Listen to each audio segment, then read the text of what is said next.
అందరికీ నమస్తే. ఈరోజు ఉగాది పండుగ సందర్భంగా మీ అందరికీ కూడా ఉగాది పండుగ శుభాకాంక్షలు. ఈరోజు మీకు ఒక పాజిటివ్ విషయం షేర్ చేసుకోబోతున్నా. అదేంటంటే, మన జీవితంలో మనం పుట్టినప్పటి నుంచి చనిపోయే వరకు పాస్ట్, ప్రెజెంట్, ఫ్యూచర్ ఈ మూడు కూడా ఉంటాయన్నమాట.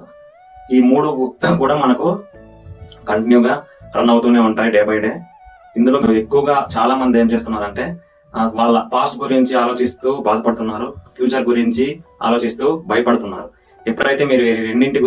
ఎప్పుడైతే మీరు పాస్ట్ గురించి ఆలోచిస్తూ బాధపడుతుంటారో, ఫ్యూచర్ గురించి ఆలోచిస్తూ భయపడుతుంటారో, అప్పుడు మీ జీవితం ఎక్కడ కాకుండా వెళ్ళిపోతుంది అనమాట. ఎక్కడ కాకుండా పోతుంది. అసలు అర్థం కూడా ఉండదు అనమాట మీ జీవితానికి. ఎందుకంటే మనకు పాస్ట్ జరిగిపోయింది కదా, అది ఏదైతే జరుగుతుందో అదంతా కూడా ఒక అనుభవం, ఒక సంఘటన. దాని గురించి మర్చిపోండి. ఫ్యూచర్ అదేమైతే ఉందో మీరు దాని గురించి ఆలోచించడం వల్ల ఏ ప్రయోజనమూ లేదు. మీ చేతిలో ఉన్నది కేవలం ప్రెజెంట్ ఒకటే, ప్రస్తుతం ఒకటే.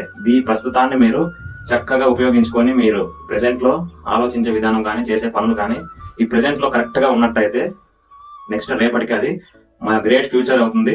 నిన్నకి ఒక బెస్ట్ పాస్ట్ మెమొరీ అవుతుంది. అంతేకాని పాస్ట్ గురించి, ఫ్యూచర్ గురించి ఆలోచిస్తూ మీ టైం వేస్ట్ చేసుకొని జీవితం నాశనం చేసుకోకండి. అలాగే చెడు అలవాట్లకు ఎంత దూరంగా ఉంటే అంత మంచిదని తెలుసుకోండి. Thank you.